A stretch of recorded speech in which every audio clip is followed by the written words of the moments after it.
The other key point here is people keep saying Bitcoin is volatile, but people use the word volatility without thinking about it in the same way they use CPI without thinking about it. CPI is not inflation. You've just been brainwashed to think it's inflation. CPI is one of 1,000 measures of inflation. And you could also calculate monetary inflation as a totally different number. Volatility is not risk. Volatility is a measure of risk, but it turns out that if you calculate volatility of LeBron James on a basketball court, he's the most volatile player. He's also the best player in the world. The winner, the superstar, is the volatile one. If you look at the volatility of Tom Brady, he's the most volatile player on the court or on the field. He's also the best player on the field and the most important player on the field. The winning team is always the most volatile. In fact, the winning everything in every field, art, music, war, Julius Caesar was volatile. Alexander the Great was volatile. Generally, the thing that's actually acting, right? If you're in a boxing ring, the fighter that's actually throwing the most punches is probably the most volatile and is also the winner. So the only reason Bitcoin is volatile for the past 12 months, by the way, is it keeps going up. If you look at it and you go, oh, well, it's volatile. Well, it's volatile because volatility measures the rate at which something doubles too. And if it doubles and doubles, and if I give you the asset and I said, well, Michael, this is going to double every year, every 6 months for the rest of eternity, it will be by definition the most volatile, defined by volatility metrics. Are you going to run from it or toward it?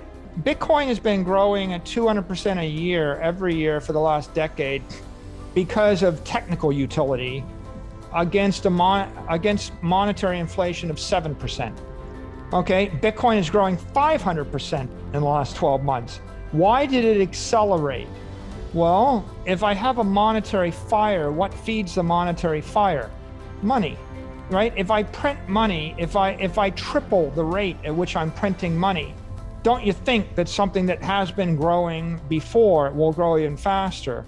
Generally, my model of Bitcoin and a monetary network is the price is going to go up based upon technical utility, adoption, and inflation, monetary inflation. So when I triple the rate of monetary inflation, that's one driver. It's an obvious driver. But I also market the asset and I slug everybody in the forehead and remind them that maybe they might need a monetary inflation hedge. And so every institution that bought Bitcoin between March of 2020 and today, and we could list 100 of them, you know them, every one of them was woken up by the change in monetary inflation rate. And so that was a jolting increase of adoption. And those two things put money in the system, which encourages technical utility. Hence, PayPal turns on. Square just added a new feature. You can now send Bitcoin to a Square cash tag instantaneously, no fee. So if I wanted to send you $50 in Bitcoin, I can do it in a second, no fee. That's technical utility. It used to be people said, oh yeah, well, it's too slow to move Bitcoin around. You think about the amount of time and energy going in the Lightning wallets and Lightning network and other off-chain things. That's exploded because there's more money in it. And so what you have is a monetary network that's being accreted, and the monetary energy is flowing into it based upon the actions of the politicians and the central bank, but also based upon the actions of the corporations, but also based on the actions of individuals.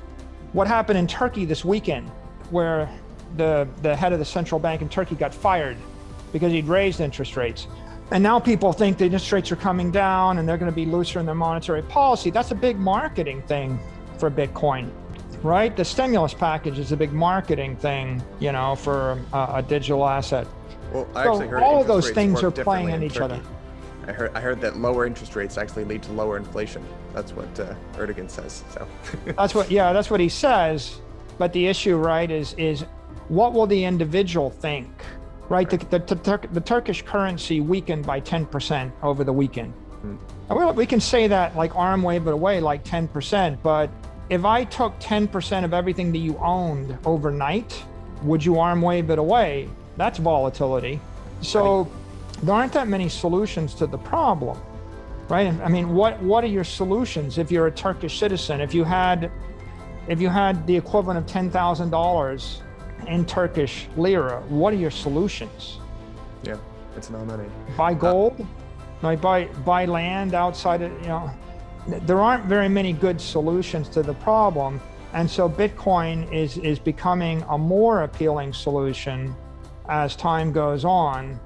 But to your key point, if there was no monetary inflation whatsoever, it would still be appreciating because of technical utility.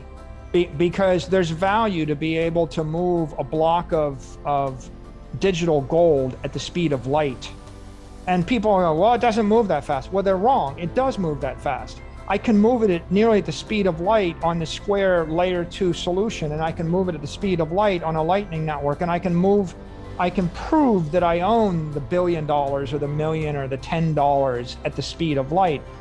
And so the ability to move money with no counterparty risk or minimal counterparty risk and on a programmable protocol, that has utility that would cause it to grow in any event.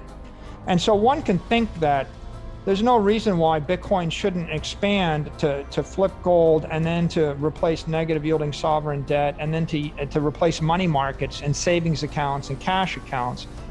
That's a pretty clear line of sight to $100 trillion or more, 100 times bigger than it is right now.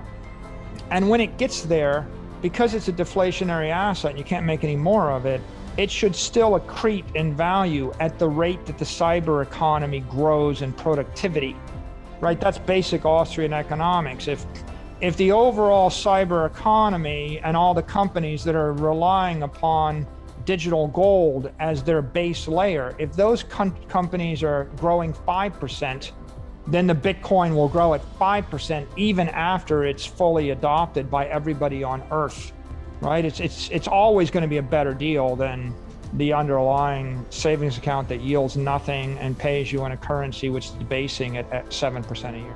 So you've got this very unique view of a kind of a macro strategist, but also as a technologist at heart. When you look at something like what the price of Bitcoin is doing right now, what is the fundamental input that's driving that? I think that everybody's got the most important lesson is think for yourself and think really hard.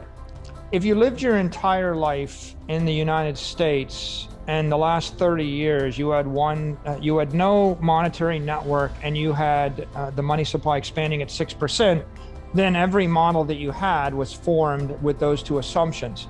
If I introduce a new thing, a monetary network, let's call that Godzilla, right? Or a monetary fire, that's one new thing. If I then expand the money supply by 24% instead of 7%, that's a second new thing.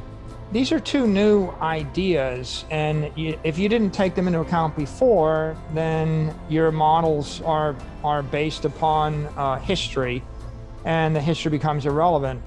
When you say it's a bubble, it's just another excuse to not think, I think. It's just a knee-jerk reaction.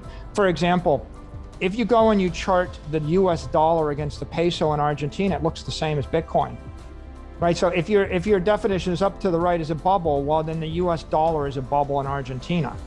If you chart the US dollar in Zimbabwe and Venezuela, it also looks like a bubble. So if you're going to take that position, does that mean you're going to dump the US dollar?